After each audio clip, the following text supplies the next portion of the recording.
Despite all of the attempts to make it a boring, flat phenomenon, gender still seems to me like something mysterious. How about you? Pretty mysterious. Yeah, I don't get it, but it draws me on. And that is why we have our podcast here. And we're very grateful that you're joining us. As we mentioned in our introduction, we are excited to discuss the phenomenon of transgenderism, but we're also very wary of having a sort of monochromed view of it. It seems to us that it doesn't do it justice to describe it as simply coming from one source, to describe it as a simple mistake, to describe it simply as an illness, to describe it simply as a difficulty or an acting out or an immaturity or any of those things. Rather, or just that, ordinary people walking around are just absolutely crazy. Yeah. That is, I think, what really dissatisfied me with a sort of mainstream conservative response to our problems, which is that... Oh, yeah, just saying that the other side is crazy means that you can't talk to them. I mean, real crazy people, you can't talk to them. Right. Yeah, no, they are divorced from the human community, and they are beyond our typical means of salvation. We are unable to communicate, and that seems to be a great loneliness. And so rather than go down that road, what we wanted to do with this season of gender is to really look at the phenomenon and make an argument, which I think should be pretty obvious, that if something as insane seeming as a man saying I am a woman or a woman saying I am a man has become not only possible but basically normal, accepted not simply by those who make identifications in this manner, but by their parents and by their fellow... Or just the teenagers. Yeah, I just remember the kids in my class when I was teaching. Yeah. This is just a part of their world, and of course, the decent thing to do is to accept all these people, and this is just the way that things were. There's a lot of layers that go on into being born and swept up in a world where this is just the reasonable way that life unfolds. What's crazy is not that it's crazy. What's crazy is that it's pretty normal. Normal, yeah. Now, in any other situation where you find something like this going on, you presume that a great number of steps had to be put in place prior to this last step, right? To go from the sort of apparent fixity of there are men and there are women and they come from God to none of that is true. Doesn't happen overnight. Rome was neither built nor even burnt in a day. Well, it's burnt over a couple of nights, I think. But the point is, it's a bad example. Bad analogy. Moving on. The point is, there are multiple sources of this line of reasoning, and there are multiple motivations, and some of them I think are very good motivations and very profound reasons, even as some of them I find abhorrent. I don't know. That's how I've been I've come through some of this with much more respect than I think I had.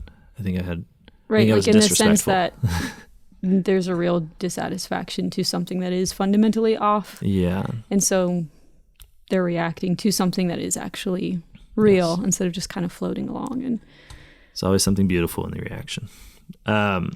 So today we wanted to look at the economic side, our material conditions, the thing that I usually call capitalism, but this offends some people, triggers people, and so I'll just call it the thing we've got going on. Thing we've got going on at present. And so maybe we could define the thing we've got going on to kind of help us out. Right. Well, I mean, I can just talk about my experience coming to New Polity, and I just didn't know what anyone was talking about by the word capitalism, because I just assumed that I knew what it meant. And it took me a while to really grasp what that meant, just because I had no conception of how different today's society is from the past. And that it just took time for that to unfold. Seeing that in more ways. And for me, I think if I was going to explain it simply to someone, because my imagination going in was that you have wage labor. This is the norm of how the economy functions. And capitalism is the best arrangement of how we do wage labor so that the people who work hard can earn the most money. And the people who don't work hard don't make any money. And I think, like, generally speaking, if that baseline assumption is true, that wage labor is just how the economy functions, then capitalism is a lot better of a system. Like, I would think it is the best system. Sure. Because it is true that if you do work hard, like, you can end up becoming very successful and wealthy. What I didn't realize is that for most of human history, wage labor was not the norm. And it took me so long to even, I mean, I still have trouble conceiving of what that world looks like. And I think that's one of the reasons why I was confused about medieval society, because it seems so unjust to me, because, like, the peasants and the serfs, they weren't getting paid. Right. But I think, That makes sense. like, what was going on was that the notion of wealth was just wider. Yeah. Wealth wasn't reduced to money. Yeah. And we know that's not true. Like, you know that the land that you own and your house and the stuff and gold and, like, those are all valuable things, but we don't really act like it's valuable. I mean, what's really valuable is the numbers in your bank account, because that's what's going to get you your coffee or whatever. Yeah, it's hard for a cash society to imagine a society where that simply wasn't the dominant value. Right. Yeah. It was just one value among many. And so, like, you could really have the experience of being, like, wealthy from owning land. Yeah. Like, if I went out and I purchased a bunch of property, since there's no, like, I wouldn't know what to do with it. Like, it really is, it's not probably difficult. An experience of wealth for me. It's probably difficult to conceive of now because we only really conceive of the value of land in terms of money anyways. So it's the commodification of all things has been the kind of watchword of modernity. And so it's difficult for us to look back on the past and say, okay, they had these things, they worked this land, but not as commodities. They labored, but not as a commodity. They had money sometimes and in some places, but it was not ubiquitous. Money was useful some of the time. Most people didn't use it. I mean, that is. I mean, that's just. I mean, that is pretty wild. Like, I still have trouble trying to conceive of that, and that's why we ended up doing this book, The Caliban and the Witch, for this particular episode, of kind of the lens of capitalism, or the thing that we've got going on, and how that changes the way that we just see the world and end up seeing gender. So there's a couple of things that she talks about in this book, and I think ultimately it's helpful to say that her main thesis is that in the transition from feudalism to capitalism, that the witch hunt is an overlooked but, like, essential causal factor. I don't think that she proves a thesis. I think that that's a symptom of what's going on. It's not so surprising that it happened in this transition, like, after feudalism than before, because witch hunts were not around. It just didn't happen in medieval societies.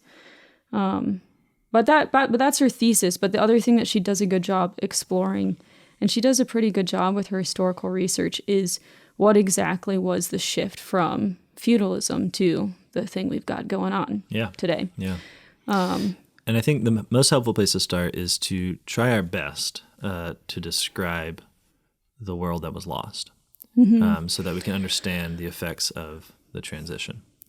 And the reason this is, of course, difficult is we always bring our own modern categories onto it. The historical record is obviously scarce as opposed to our own record.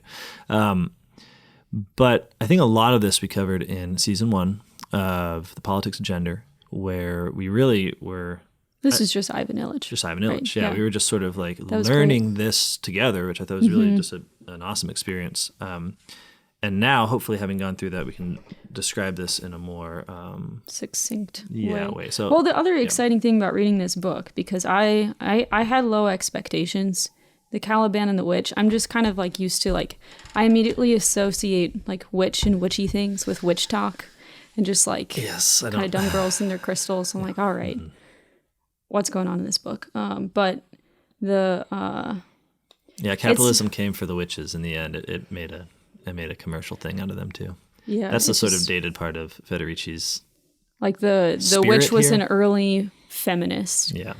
It's like, well, we're selling witch stuff at Hot Topic now, so I don't know how feminist it is. It was a good try. We all have to give our little try, for a couple of years. What was exciting to me about reading this book was that the same historical research that I was finding in Ivan Illich, and then also hearing from Andrew Jones, since he's a medieval scholar, was also showing up in this book. It just gives me greater confidence that people are seeing the same thing. Totally. If people with such different worldviews and intents are looking at the same information and, I don't know, speaking about it accurately. Yeah.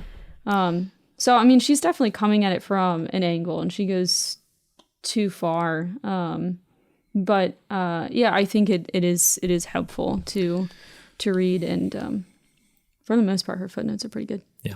Okay, to briefly describe the Middle Ages, and the caveat, which is always necessary, is I am not describing our personal little golden age, though it does come close. There's injustices, there are immense injustices, there's immense problems. Oh, it's just, I mean, we're still like pagans, like Christianity converting paganism. Yes. Our understanding here is that Christianity is, in fact, the church Changing is, in things. fact, a field hospital. It is, in fact, the place where humanity goes to become redeemed. So it is a dynamic process. Right. So are we starting with looking at describing feudalism or just the major changes? I'm thinking of the gendered world. I just want to give a brief discussion here because basically it's fairly self-evident or fairly evident in the sources that gender simply wasn't problematized the way it is for us. So there's not a lot of questions about like, what is a woman? What is a man? What does it mean to be a man? What does it mean to be a woman? It's not that these questions weren't raised. It's that they came within a society where the answers were being given through forms of life and culture and work, where, and I'm speaking especially of most people. So sometimes what will happen when people look at the Middle Ages is they will look exclusively at aristocratic and royal classes, which makes sense because we have the most records of them. But what we're trying to understand is primarily what life was like for most people. The common people. Yeah. And what Ivan Illich points out, what Federici points out, and what seems to be the case is that there was a real distinction between a male and a female world, between men and women. And this was not conceptualized or lived out as these two incomplete parts that sort of joined together to make a whole. Rather, this was conceptualized and lived out as two different ways of being people, two wholes, as it were, two worlds that could intersect and coincide. And this is why Illich ultimately relies on the image of the dance as the kind of archetype of the male-female relationship prior to modernity, that you don't have in a dance a sort of incomplete woman and an incomplete man joining to sort of make this complete androgynous third. Rather, you have a specifically male perfection and a specifically female perfection now engaging in each other without annihilating or destroying the difference. So what does this look like practically? Well, one of the things is that marriages, typically speaking, happened pretty late. So you could expect in the Middle Ages, especially in France and England, I mean, again, there's a problem of sources here, but women would probably get married in their late 20s. And one of the reasons this is important to point out is that what it suggests is that there was a usefulness and a reason for being and a kind of life available to women outside of the specific work of reproduction, which also formed a specific part of a sphere of women, which really was their authority. So I'm trying to point at two things at once. So on the one hand, they really did have authority over things like childbirth and labor, and this wasn't simply like an allowed thing. It was like a profoundly defended and protected. It would have been shameful for a man to like attend a birth or to sort of be in the position of midwife. There was a definite authoritative sphere of female-only existence. Right. And that this, and we'll talk about this in another episode, that this logic actually went all the way to the very top of society, where you had the religious women as the ideal. So unlike our age and unlike the pagan ages before it, Christendom is the age which had a male and a female ideal in the consecrated virgin. So the religious orders were ultimately the greatest flower of the society, not the marriages.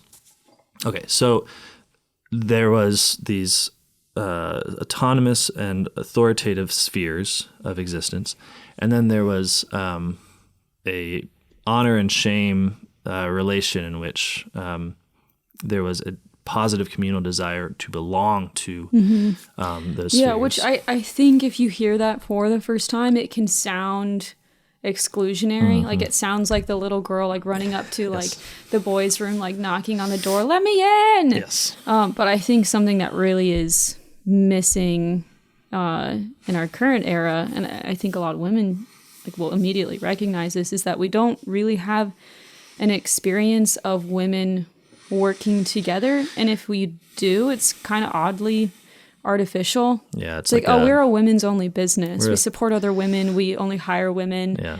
And I suppose it could be really fun to actually. That is the environment in which I work. Yeah, I would say like I think of like anarchist, that is my experience like right now. anarchist lesbian stationery collectives or something. Like it's. No, I work it's for a like, consignment store. Okay. There's no men there. Sure. Yeah, I should probably stop reading things and start just like looking around. But I mean, like, but that is, it is kind of more artificial and intentional. There's not really a situation where you have. I mean, if you just think about the traditional notion of women's work, it has to do with the home and with children. And that experience is a fundamentally isolated one in today's society. Like if you're being a stay-at-home mom, you don't really have a choice but to just not really see anyone. Yeah, absolutely. And you can, I mean, like you don't have to live that way, but it's a lot of effort. Whereas in the past, like you were working together as women, multiple generations. It's not just something that happens on Thanksgiving when the family is together and all the women are in the kitchen. Yeah. I mean, I feel like that's kind of like a little taste of that. Yeah. And like women really enjoy fun, that because we want to be around each other. And it's fun having the different generations of women around. Yes. And it's really difficult, I think, being and it's such an absurdity, without, like adults in your life. And it would be such an absurdity to imagine like a male entering into that space and saying like, I see that you're incomplete in your sex, and that you know, it's like obviously you're enjoying a completion amongst yourself. I think that's so cool. But in the Middle Ages, it's like that experience. So it varies from village to village, town to town, country to country. Well, what you mean some by places, like, what varies, like, well, what is the same as the women's world and the men's world, but the way that functions and the job that they have. So it's pretty traditional that only women would brew beer. I think especially in England, and this is where the witch's hat comes from. Did you know this? Oh, yes, it's a brewer's hat. I kind of want one now. Yeah, so the idea, I mean, it's still a little. I mean, I say this like the history is all clear, but from what we can tell, the brewer's hat was supposed to stand out. So like in a market crowd, you could find where the beer was being brewed and get there. And this was exclusively women. Men could not touch the brewing of beer, which is especially hilarious given the craft brew scene, which was like the manly scene. Oh yeah, that's so funny. But it was a woman's work. We can give them all witches' hats. We should. So in some peasant communities, it's like different tools belong to women, belong to men. Illich points out that in rural France, that different parts of the cow and different tasks with the cow are related to women. So the women would milk, but the men would lead it out to pasture. But the women would take the first cut of something. It becomes so detailed that at some point you're just describing a particular culture. But it's like a dance of work. Yeah. But you do it not as isolated little like cogs in a machine, but you do it like as the men as the women. It's totally, and I think moderns have this difficulty in understanding this because, as we'll discuss, we've been very atomized in our genders. But we imagine this idyllic thing as like men and women participating together in work, as if what it meant was they did it together, like doing the same thing together. And that's precisely the wrong idea. Right. It's that they took sexual difference, which was already a part of their bodily and their experience of life, and they like exploded it to its infinite.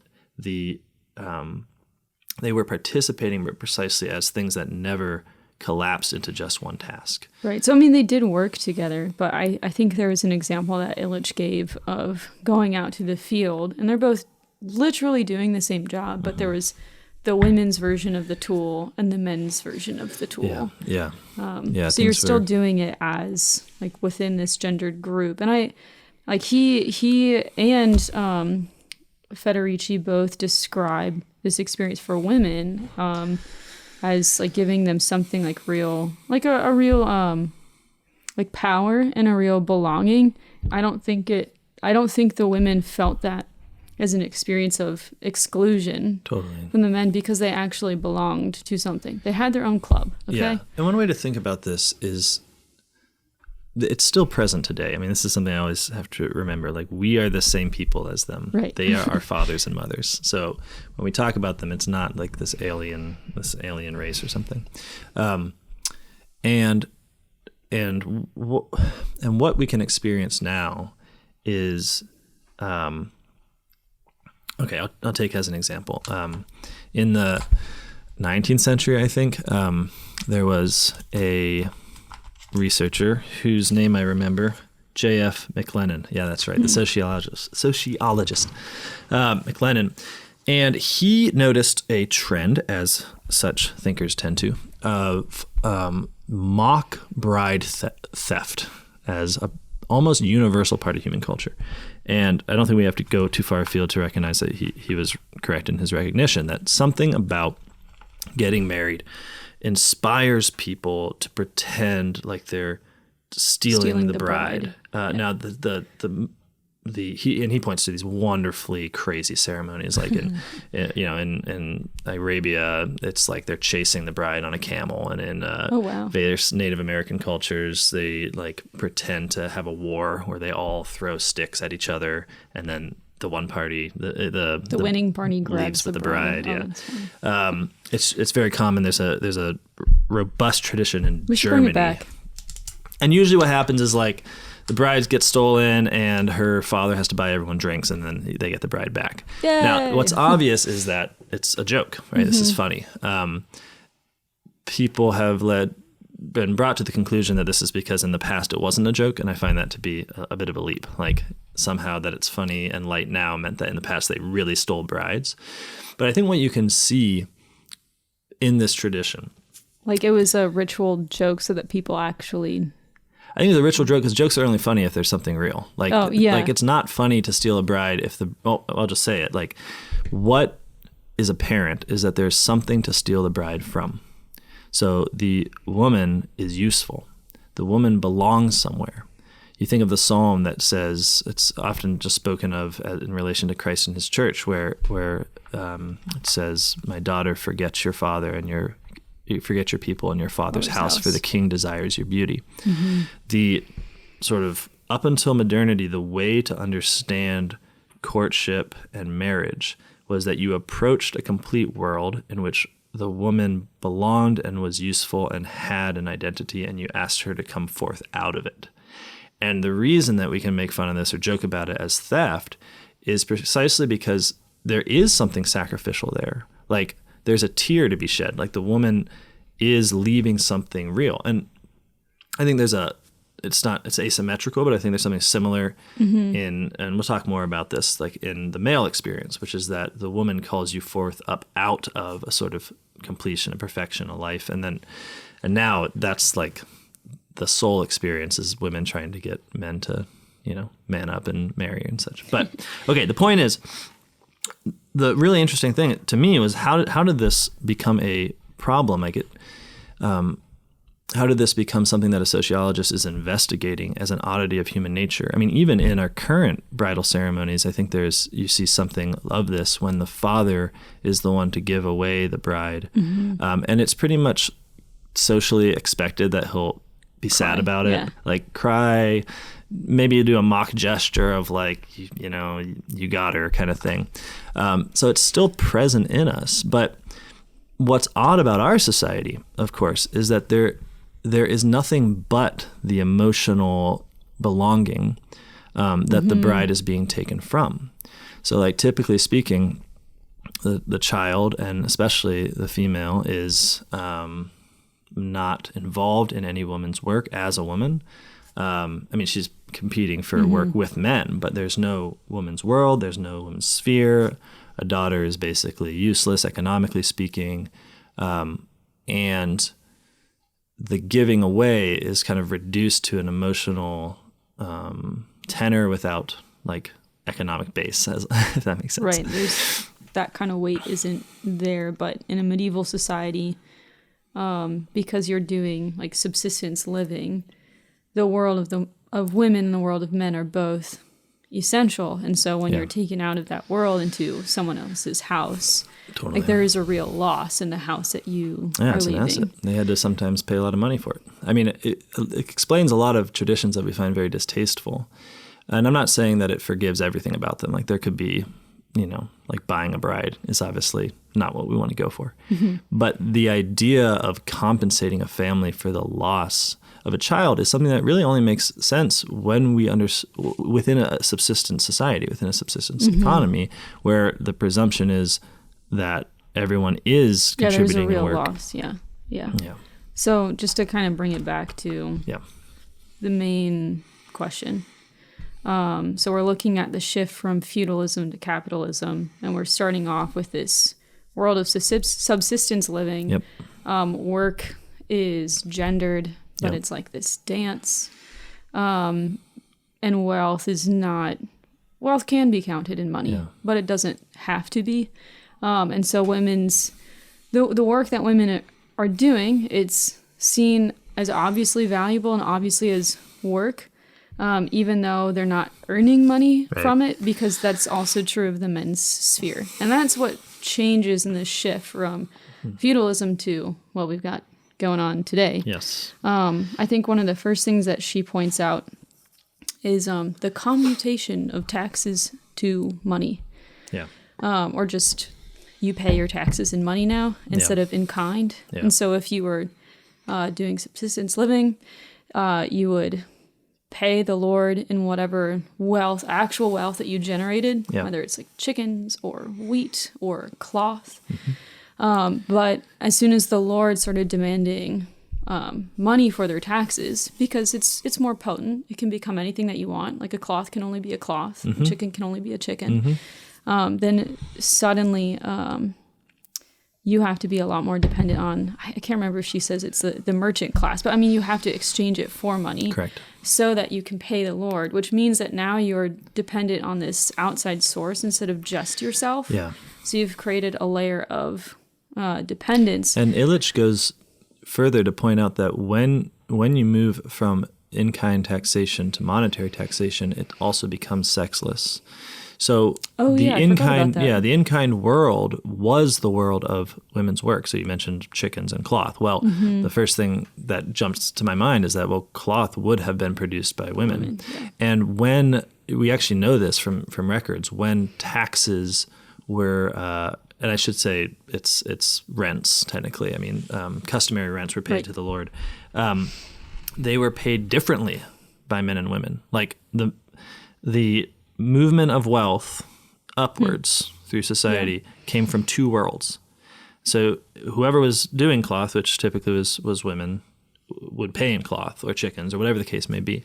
And what money, and it wasn't always the case. Like, there's times when they were all doing wheat or something like that. Right. But the point is, it was precisely what was created, what was produced through these gendered worlds, that became the way of maintaining your place in society and moving the wealth up, which is sort of the kind of cosmic liturgy, as it were, of the whole feudal order. Well, once you have money exclusively, then both man and woman translate whatever their sexed or gendered work is into a unsexed androgynous signifier. So money is money is money. A man's money is as good as a woman's money because it is sexless. Right. So this is a beginning, And you can see, I think, already how two things happen at the same time. That we have a gendered world that moves towards a sexless world, or a world in which gender is very extrinsic to the person, at the same time, and really causally, as you have a movement towards a centralized economic mode. Right. Fair? Yeah. So the Lords start demanding money. Yeah. And then from what it seems to me, there's just a bunch of things that happen all at the same time that kind of ended up with wage labor becoming more and more the norm. Yeah. A lot of the reason why there are the changes is because of like the philosophical and ideological movements that are just happening in the time. So the second thing that she points out is the privatization or the enclosure of the commons, the seizing of church property. Because again, like if you're thinking like I was, looking back on the past, the serf situation is entirely unjust because they're not getting paid for their labor, and then they have to send taxes back to the lords. But the whole relationship was just different because the way that the lords owned the property isn't in the way that we own property today. Right. It was the commons, and the lord was essentially responsible for it. And so if things went awry, he was the one responsible for fixing it. And to be compensated for that, he was given some of the wealth of the people who lived on the land. Yeah. And that was kind of the give and take of what happened. But because wealth wasn't just determined in money, I mean, like, these people really, like, had stuff. Yeah. And they really had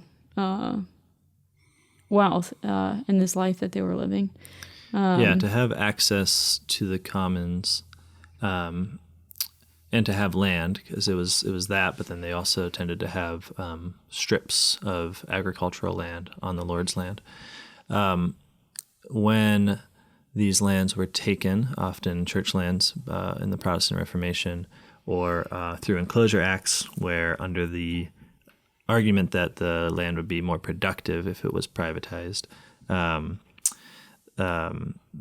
land was enclosed, and I mean, it's called the Great Plunder typically, so it's hard to speak of it in neutral terms. Mm-hmm. But you lost a lot of the kinds of labor that were possible and gendered. Right. It's that you now had to go elsewhere to work. The traditional forms that you engaged in farming and agriculture weren't available. And so this is also the rise of poverty, really, especially in England. Mm-hmm. The pauperization of the working class is how Federici explains it, but it's also in a way the creation of the working class as a object. Right. Well, now, I mean, if the lands are privatized and it's not like this common to which you have a right to work and produce your own wealth, and you owe some of that back to the Lord, it's now his, and so the way that you can obtain whatever you need for survival is by hiring yourself out as labor. Yeah, because now you need money to buy. I mean, you need money to pay the taxes, and you don't have access to this property anymore because it's not the commons, it's the lords. Yeah. And so this is really the rise of wage labor, which again was such a huge mental shift for me, especially reading that like these people rebelled against wage labor. Like they thought it was beneath them. That was something that the poor did. Because if you... Federici has this great anecdote. Such was the hatred that workers felt for waged labor that Gerard Winstanley, the leader of the diggers, declared that it did not make any difference whether one lived under the enemy or under one's brother if one worked for a wage. And then she goes on to say that this explains the growth in the wake of the enclosures of the number of vagabonds and masterless men who preferred to take to the road to risk enslavement or death, as prescribed by the legislation passed against them, rather than to work for a wage. Right. So there's a couple of things to note. One is that wage work was up until this point considered a sign of poverty. Mm-hmm. And so I know I've said this before, I'll do it again, citing Ivan Illich, who's citing something else. But in his book Shadow Work, he discusses the way in which it was a particular city it was Florence, defined the poor, because they had this scenario where they had someone who's died and they had his money. He gave it all to the poor, and so they needed to give it to the poor, and so they made a list, which is why we know about it, of all the poor in the city. And chief among them was fathers of families who have to work for a wage. So this is just considered a sign of poverty, when now it's the only way we can imagine living at all. Right. So when this is introduced, it's resisted. I mean, there's this doesn't go quietly or easily, because from the perspective of the people who it's being foisted on, they're taking your land. Your way you are of no life. longer able to grow your own food. Subsistence is gone for you. And now the only route left to you is what you would have been ashamed to do, which is to hire out your labor as if it were a commodity and use your money to buy back the food that is coming from the land that you were previously working yourself. Right. Because now the wealthy landowners are utilizing the land and increasing agriculture output, but they're also using a lot of it for export. It's becoming, food itself is becoming a commodity, and now we all have to use money to subsist. Right. And this is, I mean, again, it's important to note again and again that this is a primary experience of sexlessness too. Like the poverty of now having to be someone who sells your labor and uses the wage to buy a commodity in order to live does not describe two ways of life. It does not describe a dance. It describes a scrabble of people who have various capacities.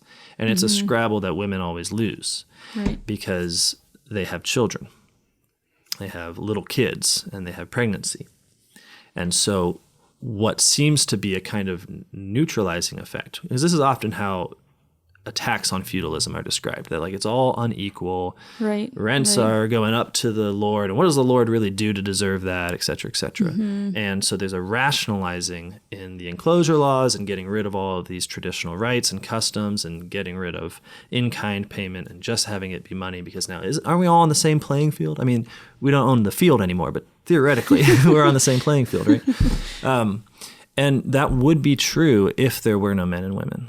Like if gender wasn't real, then I suppose it would be a kind of equalizing thing. But as it stands, men are more capable of existing and living in these conditions. No wage labor world, because they're constantly available to be hired. Totally. Whereas women, just because of the ways that our bodies function. Seasonally, and because we're not you're not generally hireable. as strong. Yes.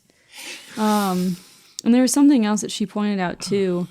I was surprised because there was the taxes from the Lord, and there was also the taxes from the church. And she writes about how the peasants were really deceived because they resented the taxes that they had to pay the Lord and the taxes they had to pay the church. And I'm sure there was a lot of corruption that was happening. But they were deceived because when they rebelled against the system, what they were given was a worse one. Because this is, kind of the effect is what she calls primitive accumulation, which she takes from Marx. Yeah. But it's kind of asking the question, how did we get to a situation in capitalism today where wage labor is the norm, money is the norm, and then the majority of the wealth in terms of capital has migrated to the hands of the few? Yeah.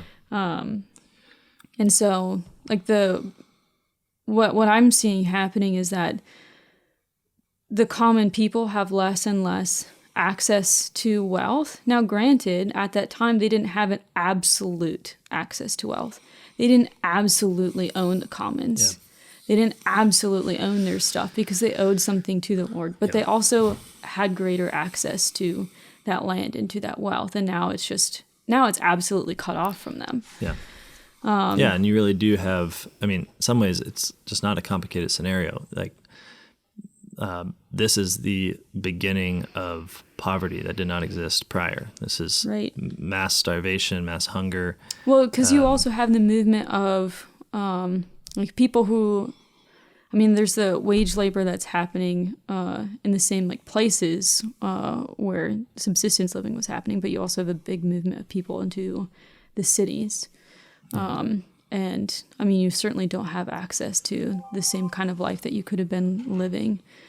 Starvation was a very big problem, and commercialization didn't really seem to fix it, because you could make your land a lot more productive, but then those people were just using it for like their own accumulation of wealth, and it wasn't food that was more productive and then going back into the common people. Yes, Federici makes this point, which is that at the same time that labor is being commercialized, everything else is being commercialized, and so food is now being exported on the market. Merchants are holding grain back because they can sell it at a later date for more money. And so when everything is commodified, that is made for the purpose of sale, and subsistence is just gone from your society, then it doesn't necessarily matter that you have increased productivity, which is why, despite it being true that through what they did, especially through the development of new technologies, the kind of peasant's land became technically more productive, even while it became much more unavailable. What was I saying? Even while this was true, you still had poverty to such an extent that this is the same period that the state has to intervene. And this is where you have the development, not just of the poor laws, which sort of criminalized poverty and made it so everyone had to work or they would be in a poorhouse. This is in England. But also the first time the state is viewed as necessary for providing widespread social assistance, widespread relief. Right. And I think this is important to note, because often the way capitalism is framed is you have this idea that it is opposed to welfare, as if like if we got rid of welfare, then we would have more competition and we would have more people willing to work.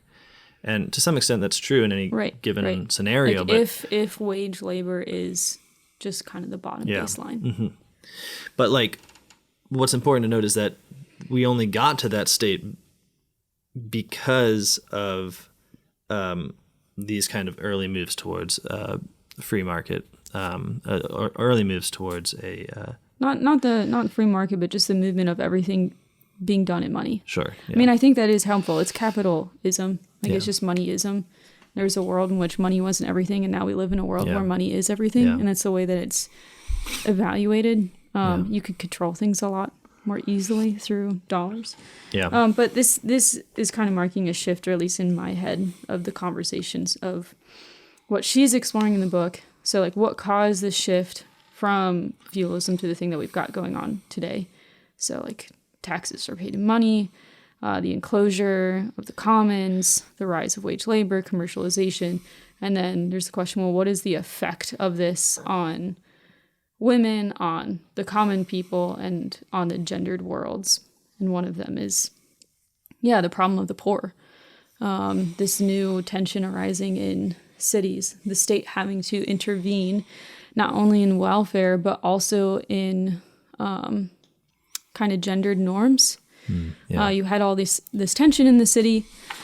And so some of the solutions were pretty wild and grotesque. Like you have like all these like poor people who are starving, who are upset with this new system that they're living in.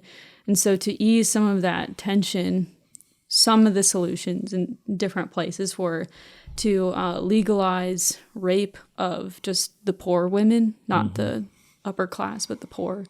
Or in other places, there were municipal brothels. Or you could have, I mean, you also see it swinging the other way too, when you have the need for a labor force and you need women to perform the job, I guess, of producing for the labor force. And so suddenly the state starts to really care about how many children women are having. Yeah, let's back up and talk about that, because that's sort of the crucial point. Yeah. Well, it's just, it's interesting and creepy. Yeah, I think creepiness is the right characterization, because something new is creeping upon everybody. Yeah, women suffered this dispossession from the land more than men. Everybody suffered.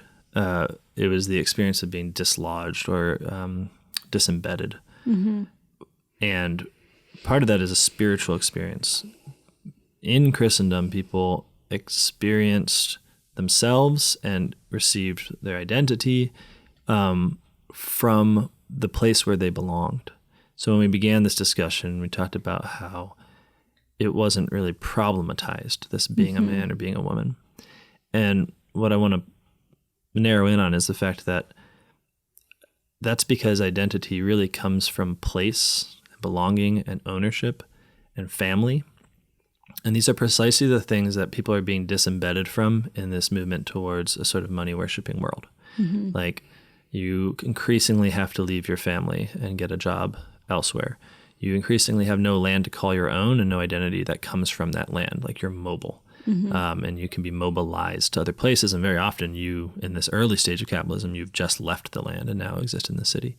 You don't have the customs of a particular place.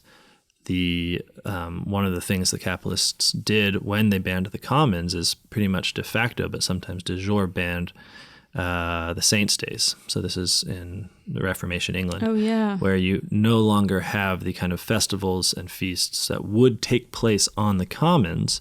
You also had those being under the guise of religious reform taken away. So now you work on those days and you have no place to party. Yeah, and we haven't even discussed that is the liturgies, the feasts, the festivals. Catholicism is a place where the genders come together to dance. So, whether it's St. John's Eve or St. Nicholas's Day, where there's a boy bishop or whatever, like, the way that answer to the question is lived out. What does it mean to be a man? What does it mean to be a woman? What is the destiny of the boys? What is the destiny of the girls? These are lived out in common, in festival, in feast, and it's precisely what's being taken away through the privatization of land, through the pauperization of the working class. So when I say this affects women more, it's because they, by nature, and specifically pregnancy and childbirth, are less mobile and can't respond to this world without more pain, essentially, than men experience. And then we have a new ideology and a new system. It sometimes goes under the name mercantilism, but I would suggest that it's sort of before and after and in mercantilism in different ways. But it's basically, as money becomes the chief purpose of life, as labor becomes a commodity, so instead of being something that human beings who live in places and are particular do, it becomes a commodity. As this is happening, I don't think people necessarily understand the way this transition happened. It's like it was necessary to treat labor as a commodity, even though everyone knew it wasn't. Like, no one actually thought, like, labor is something that is like the rocks you get out of a quarry. Like, it's people and it's their lives. But what happened is, as industrialism began to really kick off, people were basically investing in heavy machines that cost a lot of money. And there was a period in which to do any kind of mercantile activity, you put a lot on the line up front, which means you need everything to be as predictable as possible so that you can make sure to get out of debt and to start making a profit. Mm-hmm. This required the treatment of people as a workforce. Because if they're not treated as a predictable raw material that you can have increases and decreases and that you can move about, then it's not possible to predict a certain future of profit. Right. You need to know how much they're going to produce, how quickly, and how much you need to pay them. And at the same time this is happening, everything's becoming centralized as a result. I mean, to lose the commons, to lose the laws and customs that regulated them, to lose the church land, is to eventually get closer and closer to the idea of a nation that we have now. That's one homogeneous language-using unit. Yep. Not lots of towns with different laws. I mean, but England, France. And this is happening at precisely the same time when the production and making money is seen as the strength and the wealth of nations. There, I said the word. The wealth of nations. Yeah. And so you have at the same time, and it's probably helpful to consider that, in the feudal period, it just didn't really matter how many people you had. Like it did for war, right?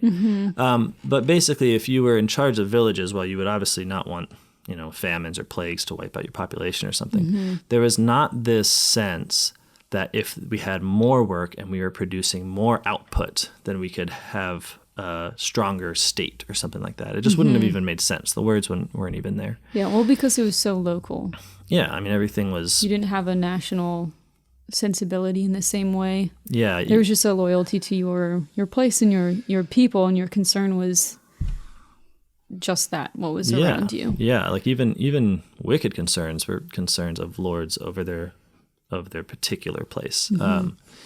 And with this centralization, women start to, at the same time that they're becoming useless as competitors within a sexless regime of wage labor, they're becoming crucial in terms of reproduction, the reproduction of the workforce. Because now the success of nations is seen as dependent on its ability to provide this workforce who can be the labor commodity, who can ensure capital's profits. Well, another piece that she was pointing out, like in women's work, you had the things that belonged to women they did together as kind of a group. But then with the rise of wage labor, like women are not as hireable as men for all the reasons that you mentioned.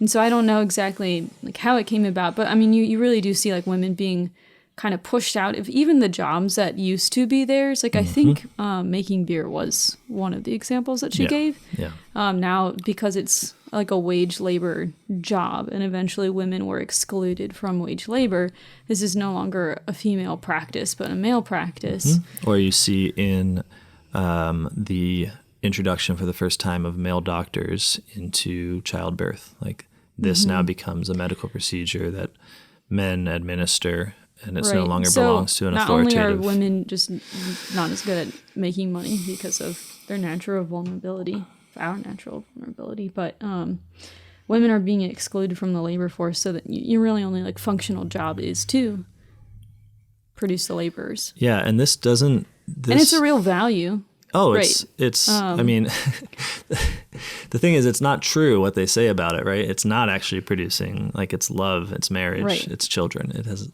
so little to do with raising a workforce for the GDP.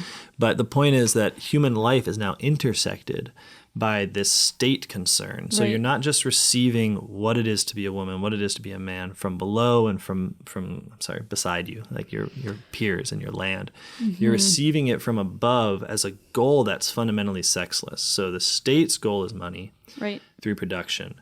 And the woman is useful as a means to that end, not to her end as woman. So this is why it can be very confusing, I think, to a Catholic, because there's something very pronatalist, you might say, about this period of history. Which it seems very pro-life. Yeah, because basically, to describe the history, you're seeing for the first time a profound concern that women reproduce, that they have babies, that abortion is criminal, that birth control is not allowed. And I think if you do a sort of cursory look at this as a Catholic, you can say, wow, it's like the early states had like a concern for morality. And like in the mercantilist period, they were really concerned with like upholding traditional gender norms or something like that, right? That would be my initial sort of caricature. But I found in history, really bad things usually start out by looking good. This is sort of a life principle. And I think the reason is when something is made vulnerable for the first time, when it's disembedded from its world, when it's alienated and Right. fragile, it's precisely at this moment where worry sets in. Right. And you want to protect it. Mm-hmm. And something very similar is happening here. Like, women have been disembedded from their worlds. Their worlds don't exist, actually. They're not really allowed to have them anymore. And so they stand apart as this object that's useful to the state's purposes. But now the state is worried that they won't do the thing that they need to do for the state to achieve its ends.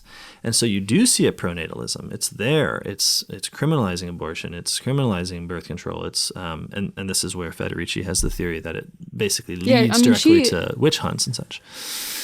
Right, that's true. But also backing up, like she kind of looks at the medieval world as being this kind of feminist atmosphere where all these things were decriminalized. Yeah, but I mean, like, true. From the church's perspective, these things have always been sin. So the question is, if this has been true in the church's tradition and all of Christendom for this long, why are these laws being implemented and being written now? Yeah. And not in the past? My experience of having children is that the moment you start making explicit laws, it's because you've lost some kind of control. Oh yeah, because someone did something dumb. You're like, look, I'm sorry, we are no longer going to play knife fights in the kitchen. It is banned. And it's banned. Because something was disembedded. My favorite law in the Jones household is no chanting. Oh, that's good. I'm sure something happened. No chanting. It's just what little boys do. And there's a lot of them. Yeah, there are a lot of them boys. But kind of the point is that, like, now you have problems, and so you need that's all. Laws. In the state, I mean, it's not like this is malicious or intentional. Like, the state has certain concerns, like the success of the economy, and so it's just going to view you in that lens. It's not going to view you as a person. That's just what it's supposed to do. Yeah. But if you have a state that's growing more and more and more, and it's becoming like you have more of a surveillance state, kind of like what we were talking about with the rise of welfare, you need more surveillance on your people so that you can find out that the help that you're giving is legitimately to people who need help. Yeah. Now you need a lot of details about their lives. Yeah. Now you need to know about wages. Now you need to know about numbers. Now you need to know about people. Yeah. And the same thing is happening with all the tension and population growth. Now it's the state's job to regulate all these things. And so it gets creepy. Yeah, and it's the state's job to regulate it because for the first time it's been disembedded and is threatened. It's not being self-regulated anymore. Yeah. It's not also coming from the church and from all these other sources. It's threatened by poverty on every side because it's being performed by people who are acting out of self-interest. It's like, I don't know why we ever expect to allow people to act out of self-interest and not have broken and wounded people around them as a result. But that is what the experiment was. So there's a couple of things that she pointed out of just because her book obviously focuses on women in particular. So like you have the criminalization of the poor, because the poor really are disrupting things because they're starving, and so they're engaging in criminal activity.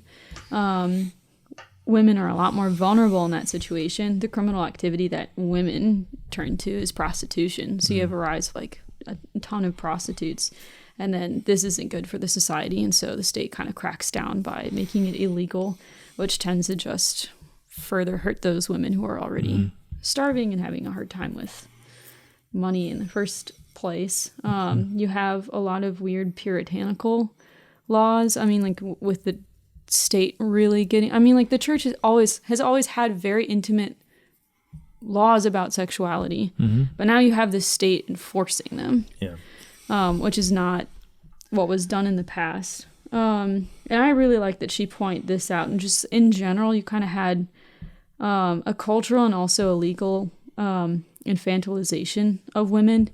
Like they're being banned from wage labor and even from like these places that like was their work. You even have them being banned from midwifery, which is insane. and kind of this creation of this propaganda of women as being crazy and volatile and needing to be contained. I think at one point she points out that like women were really not encouraged to spend time with friends because that would make them more volatile and crazy, hanging out with their female friends. And I'm sure this varied a lot in different cultures, and there's different times and places where it like presses forward and pulls back. Like the Victorian era was especially insane. But basically what you're seeing is a bunch of different attempts for the state to start regulating gender, but it's doing it with an eye of what is your role or function for the labor force, and what women are primarily useful for is for the production of children, and that's the thing that everything is going to be aimed at. Yeah, and you can see how this is in some way just the economic side of Protestantism. So she brings out that all of this is coinciding with the not just stealing of the monastery's land and banning of the religious orders in England, but with a view that now can no longer imagine that woman's world and the kind of completeness of female existence, but now needs to justify her. So she quotes Luther here. "Woman is needed to bring about the increase of the human race," Luther conceded, reflecting that, quote, "Whatever their weaknesses, women possess one virtue that cancels them all. They have a womb, and they can give birth." You're welcome. Yeah. I mean, it's a lot of weaknesses to cancel, but I'm glad I was born. So you see how this isn't like a spiritual gloss, I think, on economic reality. I think we're just looking at the same thing. The land grab of the wealthy, these are the same people who are Protestantizing. Mm-hmm. And now what's lost is any idea of what woman is for and any vocational sense of her as woman, except for ultimately the reproduction of the workforce. And I think it's a great irony because this leads to the kind of material conditions in which the old anti-feminine bias of antiquity, as Balthasar calls it, is kind of made true for the first time. So the Aristotelian definition of woman is a deficient male. The idea is basically that nature tends towards its perfection and or to create a perfect image of itself, a perfect reproduction. So male seed is the active principle, and so it must always strive to produce a male, and then whenever it fails to meet the mark, there you have the female. Mm-hmm. And I don't think this was meant as offensively as sometimes it can be made out to be. Like, I don't think, some people just think this is nothing but sexism. I think, it's sexism, but it's sexism with a metaphysical problem to solve, so there's something there. But you can see how in this kind of world, the Aristotelian ideology appears to be true. It appears to be descriptive. Like, it's no longer simply tackling a metaphysical difficulty. It's now like, there's this thing called work, and by now we've had 2 generations go by, and so we don't really remember subsistence life. Mm-hmm. And women are worse at it. And man, they're always getting pregnant. And man, they're always complaining because, they have a little child. And there is a growing, divorce rates grow through this era, as Illich points out. And there's also just a growing resentment, which comes out in a lot of ways, where in this scenario, in this new world we've built, where woman is a deficient male, men feel less like they are stealing the bride and more like they're being saddled with the bride. And this is reflected in ages of marriage, but it's also like, you can see it, right? It's like, okay, so I work for a wage in order to live. Mm-hmm. And I need to take a wife who is, by definition, a worse wage worker than me and will be an expense and will provide me with more expenses, namely children. Mm-hmm.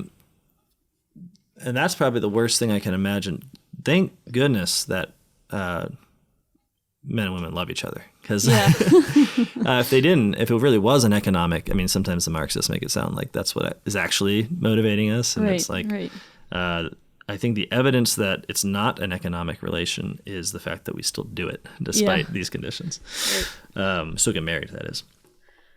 So, okay. So I think we need to kind of take scope and then ask, well, what does all this have to do with transgenderism? What is the point? Because what we're about is showing how a certain world is necessary for transgenderism to make sense to normal people. Right. And it does make sense to normal people. It is not craziness. And that is not what we're dealing with.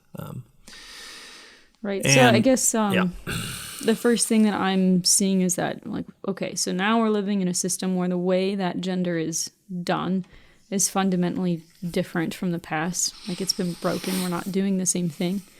We're receiving gender in a different way.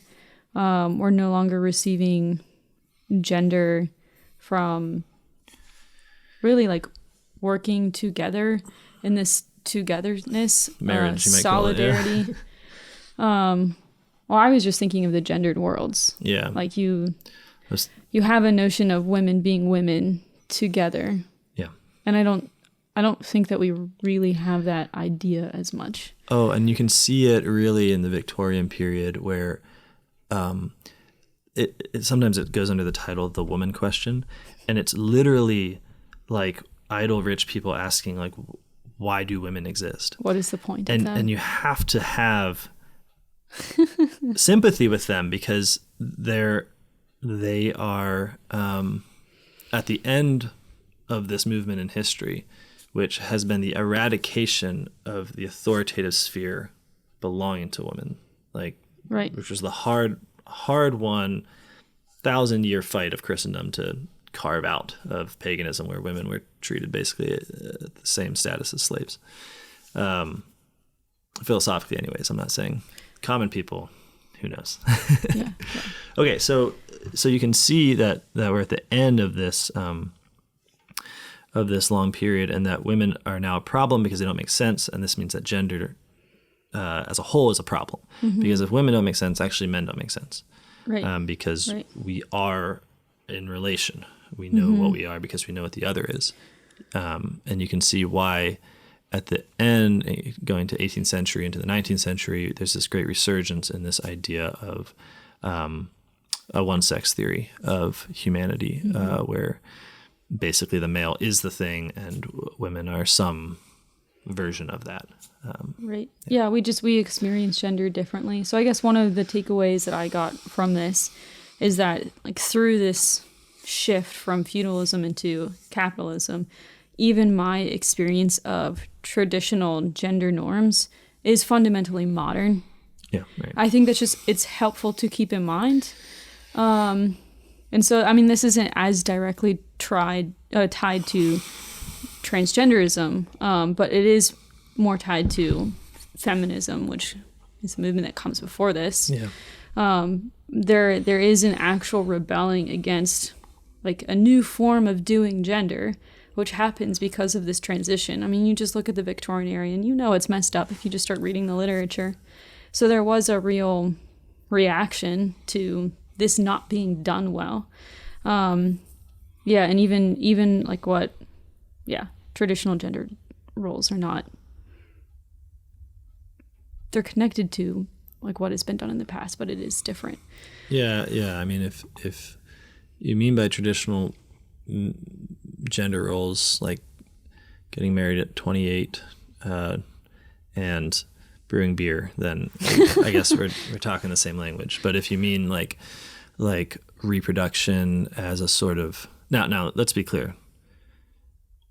There is no escaping the difficulty and the cross and the loneliness of having little children. Right. Nursing. Well, I think sometimes this can sound like, in the medieval ages, nursing mothers just like slung the child on the back and went out to work in the fields. It's like, no, they didn't.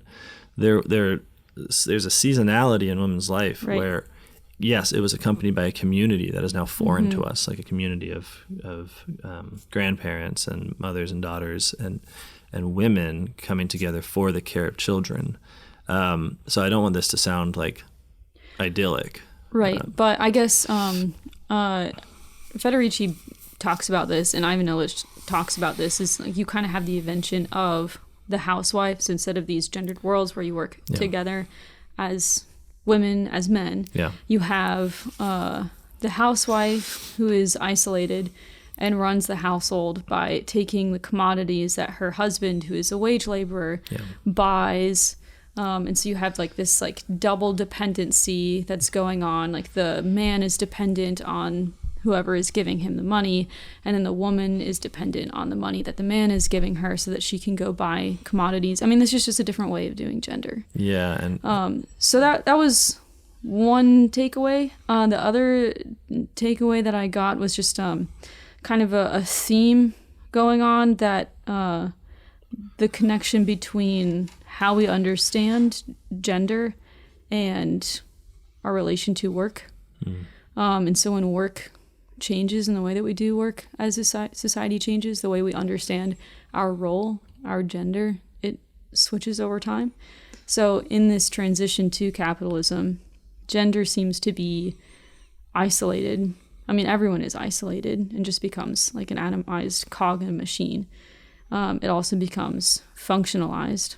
Man is the wage laborer, and woman produces the babies for the labor force. And that kind of got us into, I guess, like the situation of early capitalism that a lot of like feminism and Marxism is responding to. Yeah, it's very hard not to take the theories of the generation before you as nature. So it seems like with feminism... Or as normal. As normal, right, yeah. And so with feminism, it often gets characterized as a reaction against either tradition or nature. And there's some of that. But I think what you see most immediately is that it's a reaction to a reaction. It's a reaction to the description of gender as being primarily functional within an economic goal. Right. Where increasingly it's difficult to see that the ordering of human life for the sake of profit is not a natural fact. As you said, wage labor is not just the norm, but is in fact an artificial imposition by people in order to maintain like an excessive amount of property and power that they have.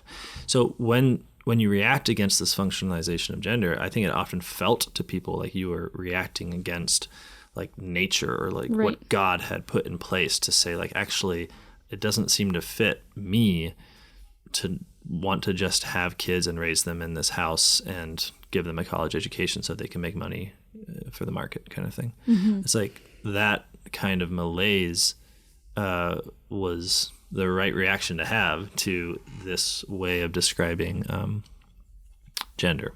Right. So you kind of have like the new normal is that the meaning of my gender, because more and more of what we're receiving of meaning is coming from the state, because it's becoming more and more centralized, more massive. So the state is kind of giving from above that the meaning of gender, or your importance, is your role in relation to the labor force.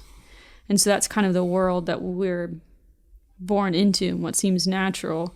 But the transgender moment is something that's kind of moved past that. That was a point that you were making earlier, that I thought that was really brilliant, because it's not same thing.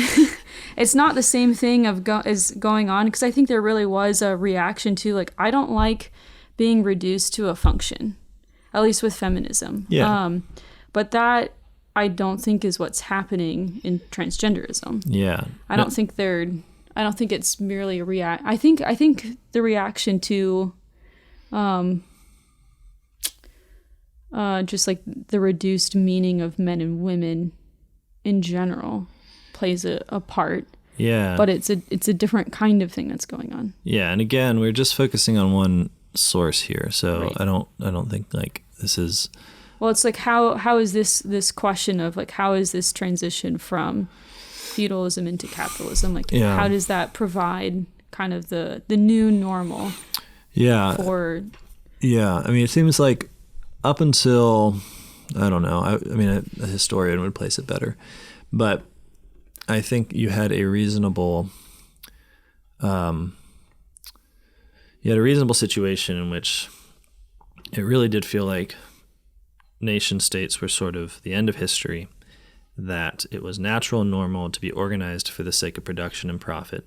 And within that, there was gender norms, where it was the natural and normal and good thing to do, was to basically try to have enough kids to be able to contribute to the workforce, but not so many that it caused sacrifice and difficulty for your contribution and your husband's contribution to the workforce. Mm-hmm. The norm became a kind of balancing act where you provided for the workforce in such a manner that you didn't really require any kind of exit. I mean, I'm speaking maybe in too complicated of a manner. I'm just saying that the goal is a maximization of profit. Mm-hmm. And so gendered norms became the norms that best served the maximization of profit, which is, yes, you reproduce the workforce to an extent, but then you also live in such a way that you're able to make profit. This is one of the things that is, I think, ridiculous about some of Federici's argument, which is that it seems very obvious that in this scenario, abortion and contraception are necessary tools of the state to be able to moderate reproduction on the one hand and profit creating on the other hand. Yeah. It's like, what do we need? Okay, we need women to have children. It's like, okay, this woman just had 10 children. It's like, whoa, no. Too many children. She needs to be able to put in at least 10 years of work for a major corporation in order to maximize the amount of money we can get out of her, and then produce 3 children, maybe, but 2 would be ideal in order to keep a regular workforce coming after her. And so contraception and abortion are utilized as tools to remedy women's deficiency, which again, in this world, appears natural. It's like, okay, you have males and you have male work, and it's the kind of work that goes after money, and you have women and they're not as good at it. But if you give them this tool and that tool, which by the way is going to cost some money, then they can remedy their deficient male status and rise to the status of males. So but then we need some kids. So then go back into sort of femininity and have some kids.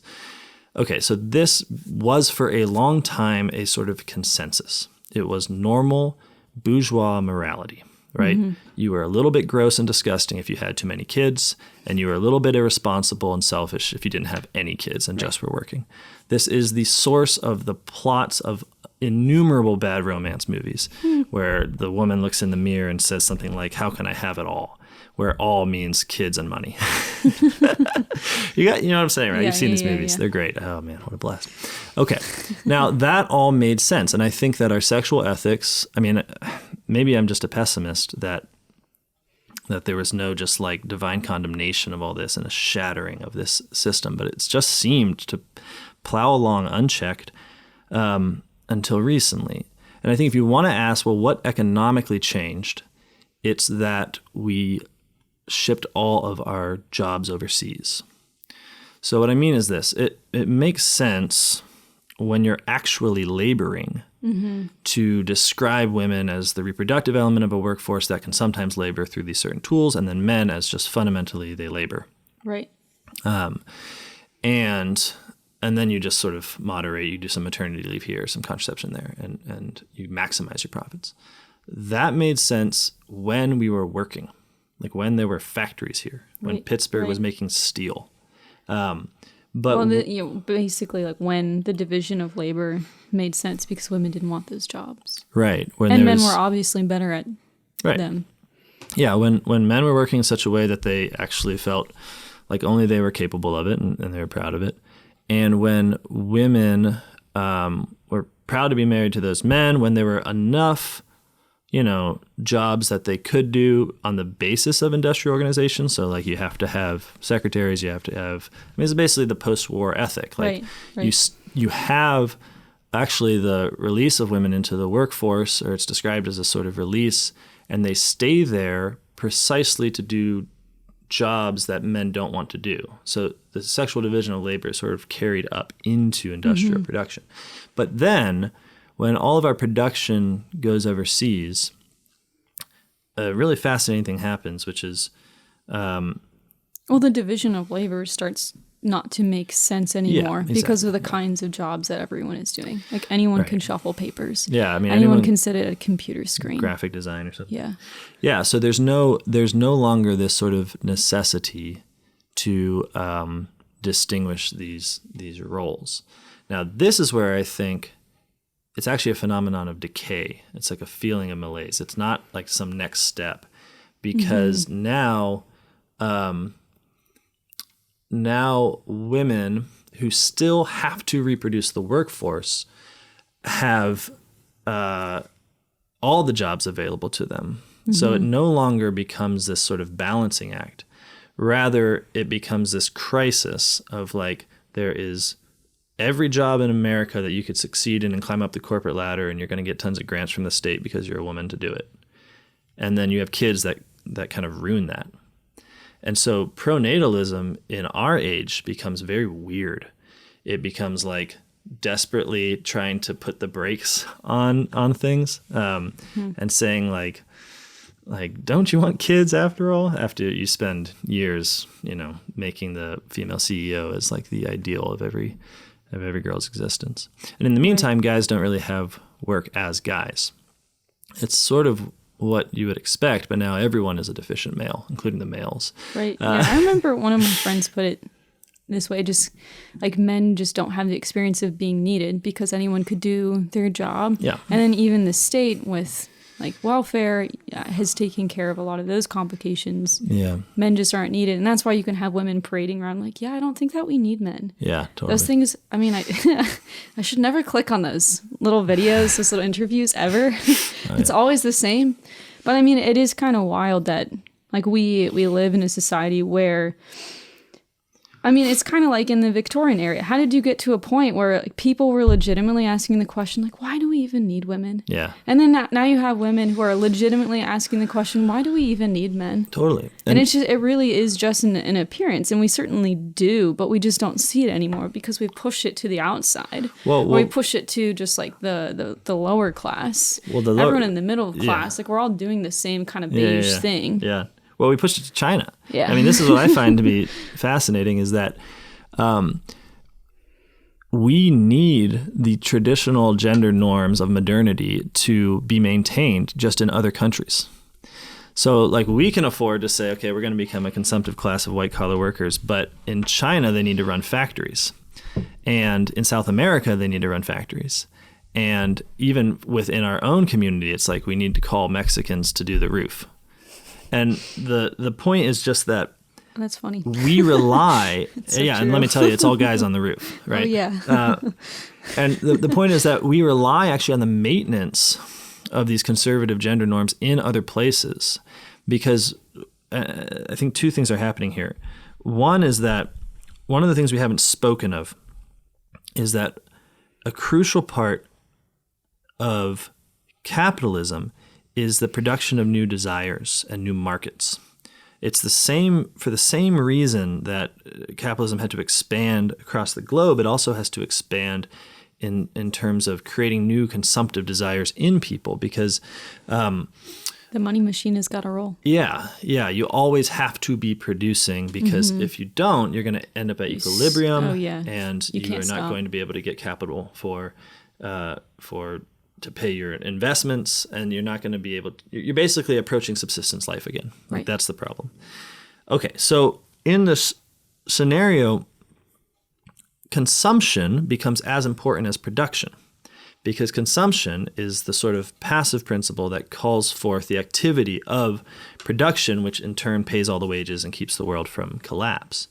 And so it's as important that we create populations whose real purpose within a global capitalistic economy is just to eat and feed on things. And they can be wild things, they can be ridiculous things, as long as they are producing wage labor somewhere else. Mm-hmm. And so it seems to me this new moment in our country is basically that we pretend like we're working and producing, but this is mostly just shuffling things around. What we're mostly doing is consuming and providing the basis for conservative, gendered, sexual division of labor work in other countries, which kind of feed us from the outskirts, as it were. Mm-hmm. So we even expect and hope that everyone's, having kids and that the kids are getting opportunities to work at the factories that we build in foreign countries. And when we go in our various efforts to preach, sort of LGBT rights or something, we often are going to nations where we have to explain the terms. We're like, you don't respect LGBT people here. And they're like, what does that mean? And we're like, well, let's tell you the category of people that you don't have so you can learn to respect it. And one of the reasons this is happening is because we're at odds ideologically. Like our economic system is relying on the old gender norms, and then our sort of ideological system is it doesn't realize that its own dependency. It doesn't realize that it's actually dependent on man and woman and creating children and children working and all that. Right. I guess to kind of put in my own words from when we were talking earlier, I was still picking up that same thread of the relation of understanding gender from work. Yeah. Like meaning from work. And like the first movement is that the meaning of the gendered worlds is atomized, reduced, functionalized. And so you're still getting your meaning in your relation to work, which is now the labor force. And that still is happening today, but at least in America, our relation to the workforce is as consumer. And so... Yeah, and so instead of it... like, we live in a world where, I mean, we can legitimately ask the question, why do we need men?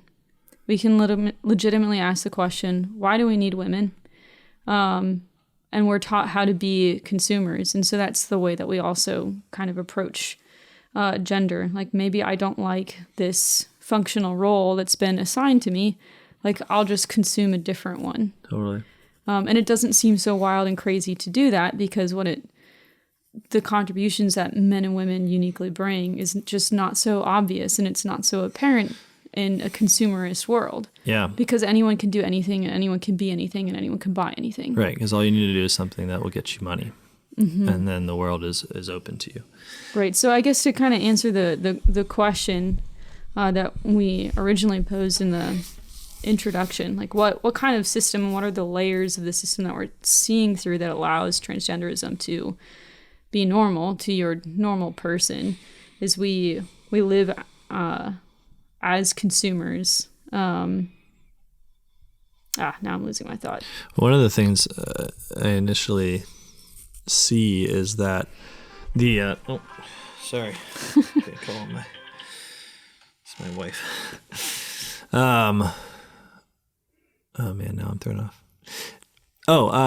Yeah. So in a consumptive society, you have, previously you have the answer to the question, what am I for? What does it mean to be a woman? If it's coming from below, if it's coming from custom, if it's coming from the land, of your belonging, of your family, and these are precisely the things that are being eroded. Even though we do require people to have enough of this sense of belonging to be reproducing a workforce in foreign countries, for us, we need to go elsewhere. So we're consuming out of a need to find some kind of embeddedness. We're consuming out of a need to basically craft a sense of belonging. This is often how people will speak to me about their experience of transgenderism, of being transgender, being trans. It's like, I knew I didn't fit. I knew I didn't belong.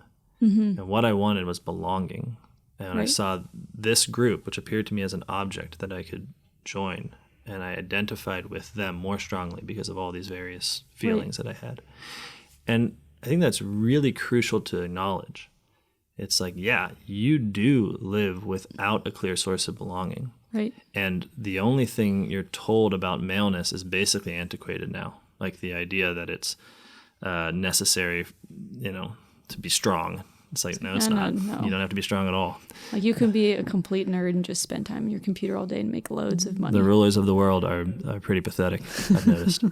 I mean, I could take at least sunlight. A few of them. Yeah, well, and when they do, it's like this extrinsic thing. It's like, yeah, I made all my money with the stock market, and I work out every day.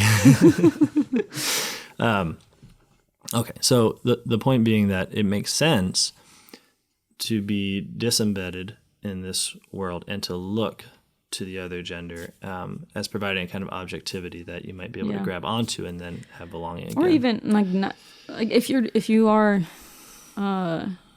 looking for meaning and belonging, and also having a role to play.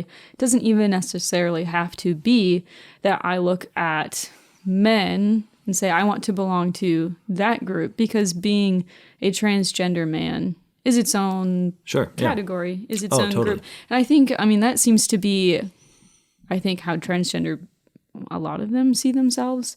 It's like, well, I know I'm not the same as women who are always women and men who are always men. Yeah. But I have this community. We belong to the same category, even there's this distinction between us. Yeah. But there certainly is that sense of belonging with people who have transitioned. Yeah, yeah. And you do also kind of have a role to play, too, certainly culturally, within transgenderism. Like you are doing something for society. Oh, it's an adventure. You have a clear role, which we will get to that later, so maybe we should stop that conversation. Yeah, no, but you're right, to just anticipate it's the return of vocation, I think, for a lot of people. Okay, so I think that's a great place to end. So you really can't imagine the sort of normalness of transgenderism unless people have been, number one, disembedded from the sources of belonging in the gendered worlds, and then for all of the replacements of that source of belonging to themselves fail. Because we can no longer just be, we don't live in a world in which we're given these strong, false ideas of man and woman. We're not.